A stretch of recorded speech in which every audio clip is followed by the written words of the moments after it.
Hello, everyone, and welcome to Mission Inspired, a CPG chat. On today's episode, we have Diana Levy, is the chief secret agent behind Undercover Snacks, a health-conscious chocoholic and mom of three daughters. Diana developed the concept for Undercover Snacks from her kitchen table to a 30,000 square foot manufacturing facility she helped engineer. Diana pursued a career in media, politics, and almost law before she, like many parents, had to make the difficult decision to stay home with her young family. After more than 19 years out of the workforce, Diana created her own path back in, becoming a self-taught chocolatier, scientist, and business owner.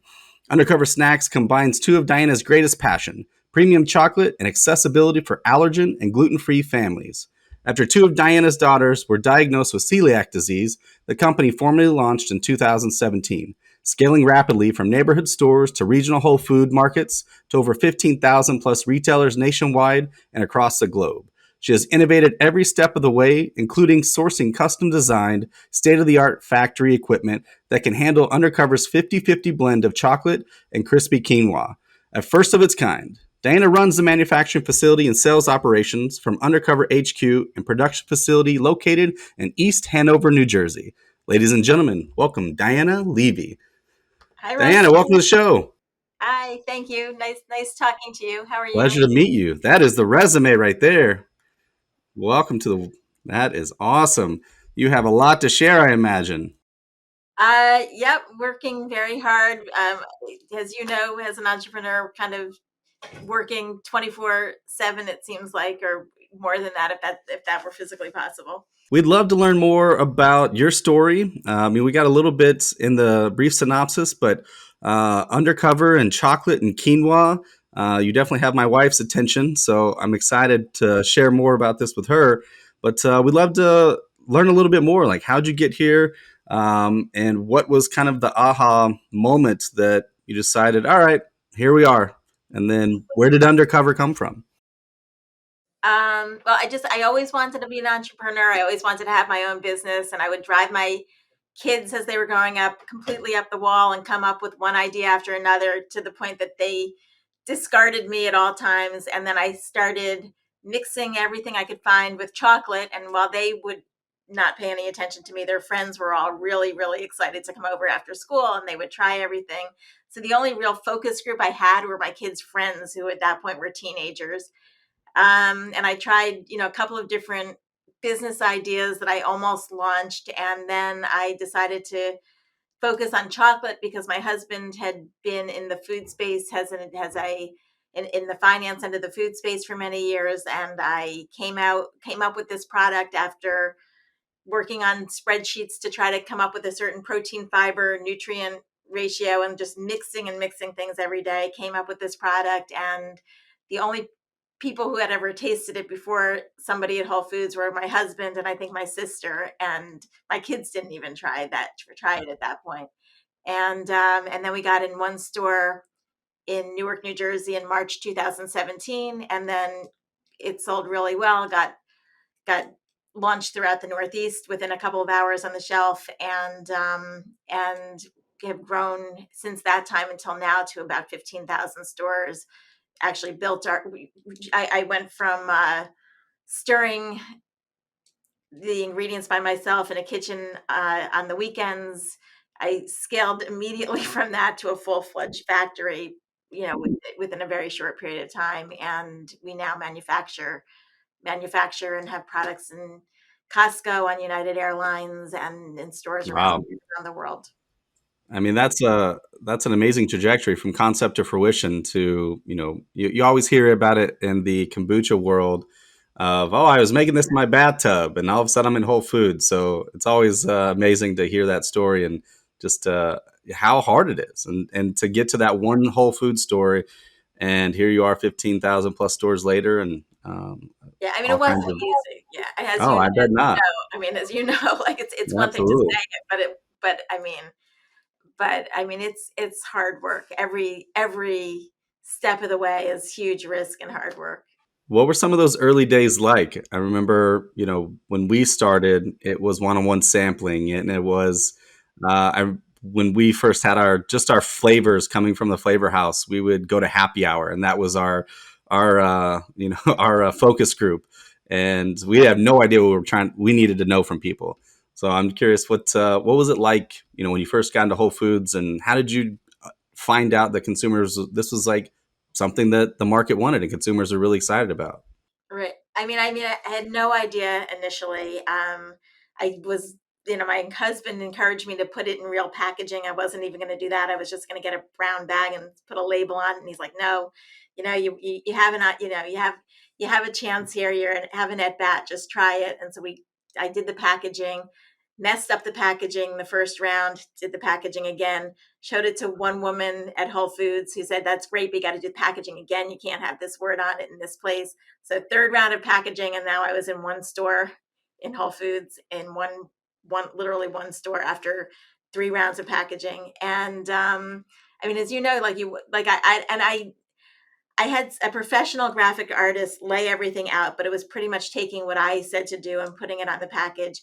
And what was completely obvious and clear to me meant nothing to the person coming over to the booth. They were reading the name wrong. I had put just enough chocolate on it, and but I highlighted the word just enough, and everybody would come over and be like, oh wow, let's try the just enough. And I'm like, no, it's called Undercover. Like, you don't know that until you're sitting out and actually talking to customers and and just listening to them. So I think, I learned early on that I had to do my own demos. And so it sounds like that's what you did too. But just, I at that point I was making the product on Saturday, packaging it on Sunday, driving over to Whole Foods on Monday, bringing it in the back door, walking around to the front door and setting up a demo. And that's what I was doing every single day, every week, pretty much. Yeah, Um, so we've been right there. it's a real grind. And then listening, and then getting the feedback and listening to people and just, watching what they were responding to, and constantly, still now I'm constantly revising the packaging, tweaking the packaging all the time as I sort of listen to what people are saying. What was that first response from customers? Was it taste? Was it quinoa? Was it just enough? What was that? Because that's all, that's the hardest part. You can have the greatest packaging and marketing, but if you don't have something people enjoy, what was that kind of aha moment for you from the product standpoint?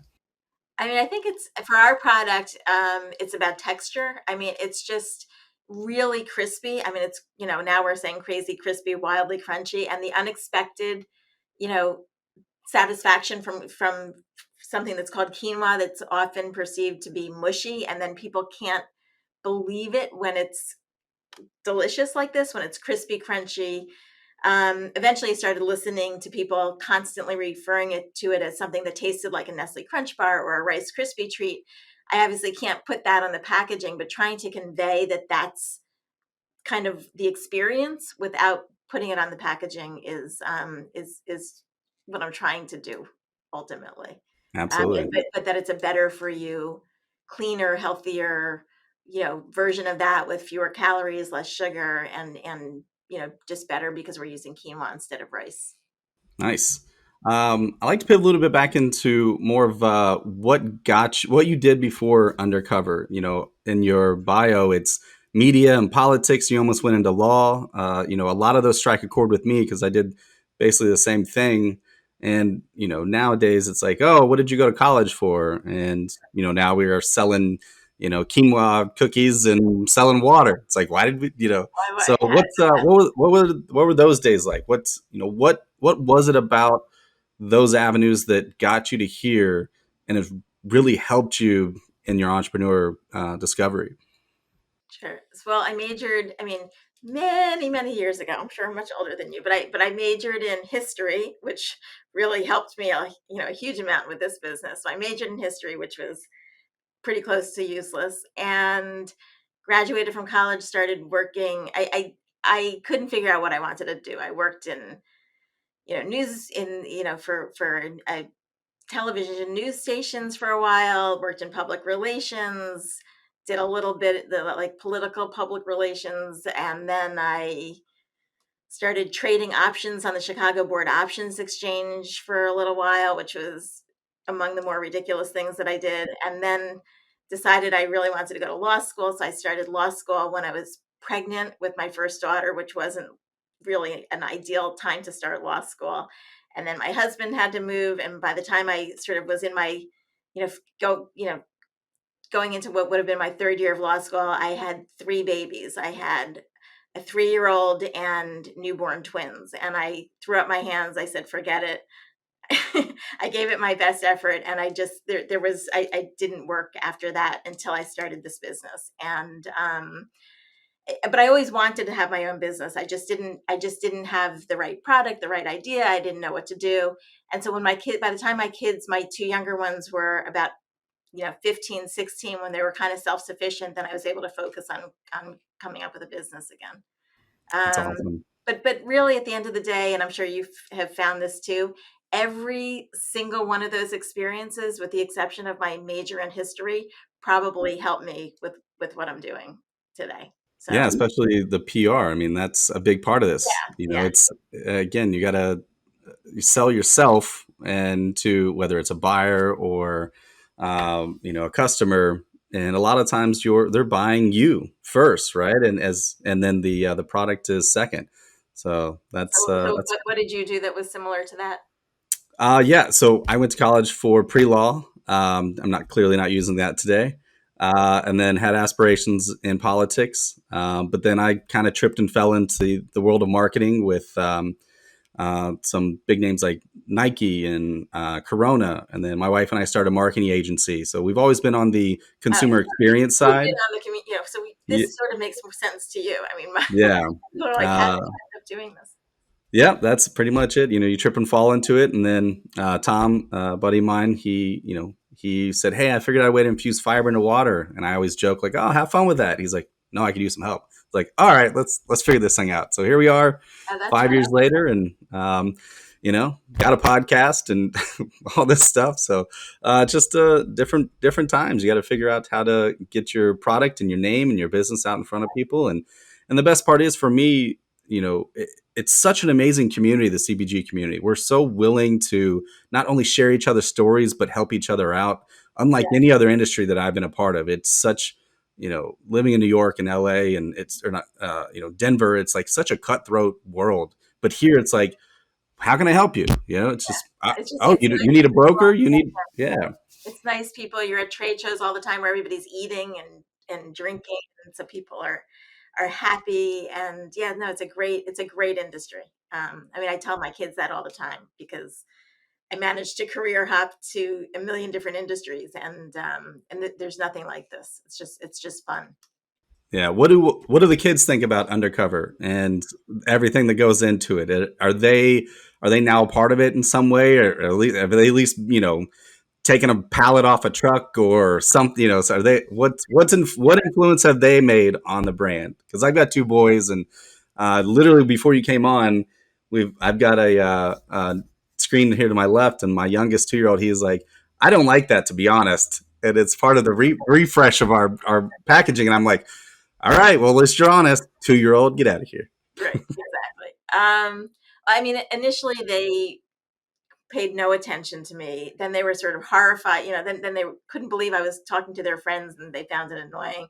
But then once they saw the product on shelf and once their friends were buying it and they'd see it in other people's pantries, then suddenly they had like an aha moment, like this is real. And they were getting feedback from other kids and from other people. And then they bought into it. And then they became really excited about it. And my older daughter graduated from college 2 years ago. She was a marketing major, and so she works for us now. She does a lot of our marketing for us. She does our social media. So she's obsessed with the brand and very involved with the company. And then my two younger ones are very sort of involved in whatever way they can be a part of the brand. I mean, they're brand ambassadors. They'll do demos for me. They like to weigh in on, packaging. They like to weigh in on flavors. I don't know if they'll work for the company at all, but they're really involved. And my husband now is chairman of Undercover. He's essentially the CFO and does a lot of the operations. And so what started with me mixing ingredients on a Saturday just has kind of taken over everybody's life, for better or worse. Yeah. So that was 2017. You mixed the first batch, you said? So 2017, I sold the first Oh, okay. product into Whole Foods. There was like Gotcha. two stores, a couple months in 2016 that took a couple of flavors, Yeah. where I would drop it off at just local stores. But it took about a year before that to sort of come up with the packaging and come up with the product. And I had a small chocolate business before that, so I was sort of Oh, nice. mixing chocolate for a couple of events, in a rented commercial kitchen from time to time. Gotcha. Where does Undercover come from? How did that inspire packaging and branding? So initially, I had a small chocolate business, and I was, not doing anything more complicated than dipping things in chocolate. Like I was doing chocolate covered caramel apples and that sort of thing. And so they were covered in chocolate, they were undercover, and that's where it came from. And then when I had two children diagnosed with celiac disease, I wanted to come up with a healthier, better for you chocolate chocolate snack. I really wanted it to be more of a snack. So at that point, the I still liked the name and I had my logo, and I didn't really expect this to blow up the way it did. So I didn't put a whole lot of thought into it, and I just kept the name Undercover. And it became Healthy Ingredients in Disguise, or Discover the Yeah, Perfect Snack. I love it. That's a great brand. Congrats. Yeah. Obviously, it's a podcast for entrepreneurs and people in the CPG industry, but the things that I love in doing this is really learning not only other people's missions and how they were inspired to do this, but also just the good and the bad, and the things that people are always like, oh, I wish I would have known this, or oh, this one time I made this huge mistake and I'm still here. So what is something that you could share with that entrepreneurs that happens to stumble across this and says, oh, well, they did that, not I can do it too. So I guess the one thing that I wish I had done differently is I wish I had started earlier. I always wanted to be an entrepreneur. Probably anybody listening to this, maybe has thought that. And I always had the sense that I had to have, the right idea, and I had to have a complete business plan. And if I didn't, I was, risking making a big mistake. And I think in retrospect, no matter, even if you're working another job, I think the best thing that you can do is just get started, because you don't really know where the white space is in the market. And you don't really know all of those answers to your business plan until you are in the midst, until you get started. There was no way to fill in that business plan the way that I did. I didn't have, I couldn't possibly have understood ingredient costs or packaging costs, or where the market was, or how anything worked, unless I just got going and got something on the market. I don't know if that's how what happened with you guys, or if you did a better job of market research than I did. Like I said, we did focus group at happy hour, so I mean that was our market research. That's And more than then I did focus group with my sister. we definitely have just a simple mantra of progress over perfection, and it's gotten us this far. And again, we just try to fail forward. To be honest, this is not an easy game for anybody, especially. And again, we're pretty experienced getting started, so at least we were ahead of the game at some point. But even still, we're up against some of the big guys, and the best part is we're just really just trying to inspire health and have something that's better for the next generation. Leave our stamp on the world somehow. So we hope we're doing our part, and proud of you guys. Congrats on what you're doing. Can't wait to try it. Can't wait.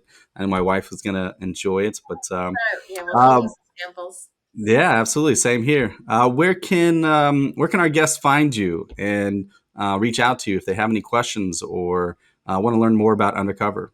Sure. So we're in retailers around the country. We're in all of Kroger owned banners. So anything owned by Kroger, we're in.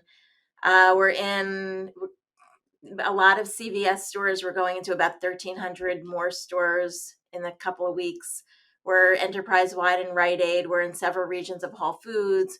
We're about to launch in the Southeast region of Costco, so it'll be in there for a while.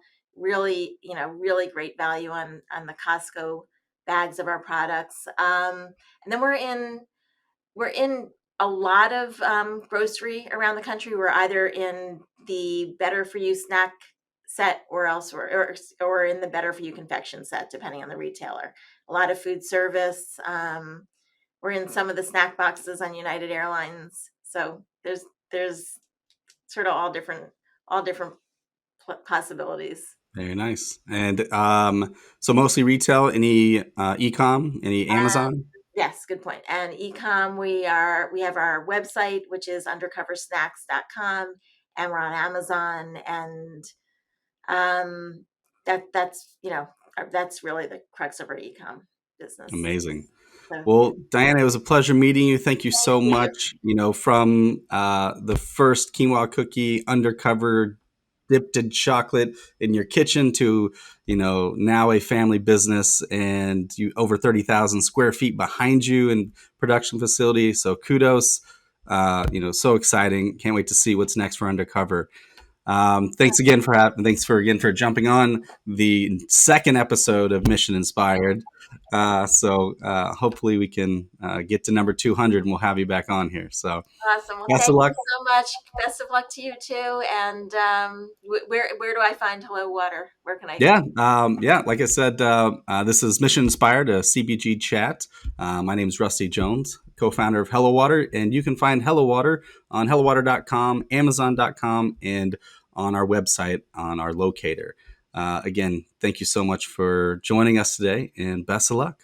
Thanks, Rusty. Nice Thanks, to talk Diana. to you. You too.